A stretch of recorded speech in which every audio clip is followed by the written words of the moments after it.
Here's a quick and delicious weeknight meal for the family, beef stroganoff. Crush up a couple cloves of garlic and chop up an onion.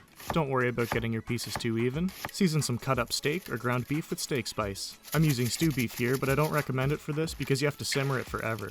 This is just what I had. Get a pot of water prepared for your noodles and get it boiling. Oil in a pan and pour in your beef. Just brown it up here, nothing fancy, just don't overcook it. Set the meat aside once browned. In the same pan, throw in a pat of butter. Toss in your onion. Add a pinch of salt to help with caramelization. Saute until nice and golden. Once they're soft, get your meat back in the pan, then add the crushed garlic. Cook until fragrant, then throw in about a teaspoon of fresh thyme. Optional step here, a splash of cognac, and then either let that reduce or flambe it. Next is 2 cans of cream of mushroom soup.